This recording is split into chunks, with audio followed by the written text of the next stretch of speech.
Salam. Aujourd'hui, un exercice d'amortissement.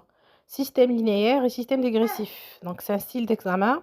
Télécharge le PDF en description et essaie de le résoudre. Alors, avant de commencer l'exercice, en matière d'amortissement, il faut d'abord déterminer le système ou le mode d'amortissement. Est-ce qu'il est linéaire ou dégressif? Ensuite, vous devez maîtriser toutes les formules relatives à l'amortissement.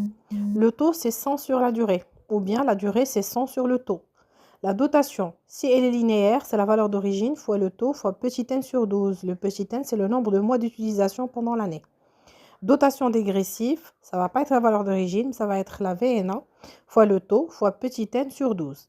Le cumul d'amortissement, toujours à une date donnée. Cumul d'amortissement pendant l'année X est égal à la valeur d'origine fois le taux fois un grand N, qui est la grande durée entre la date d'acquisition et la date d'inventaire.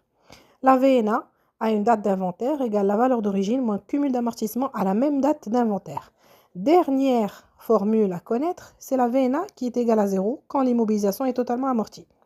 Donc, une fois avoir posé ces formules, je peux démarrer mon exercice. Alors, l'exercice que vous avez devant vous, c'est un exercice pour justement se familiariser avec toutes les formules d'amortissement. Alors, on vous donne un tableau comprenant plusieurs types d'immobilisation, donc 7 immobilisations.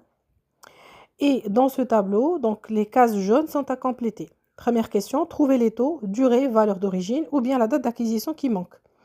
Donc, on vous rappelle également que pour le taux, quand il s'agit d'un système dégressif, le taux dégressif est égal au taux linéaire fois un coefficient.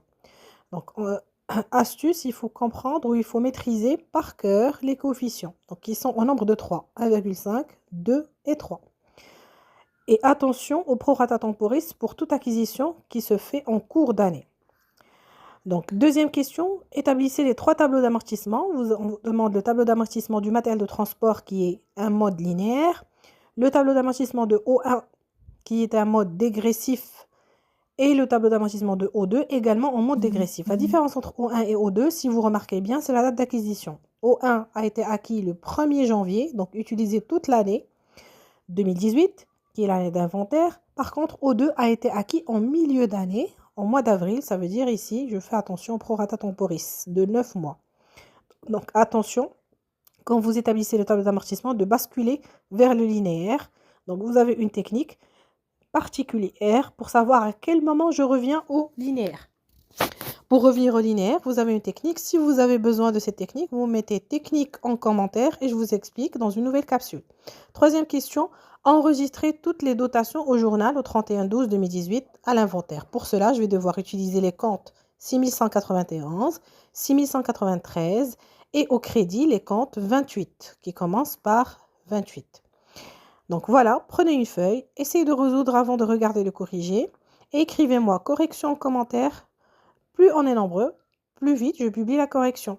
Abonnez-vous et bon courage.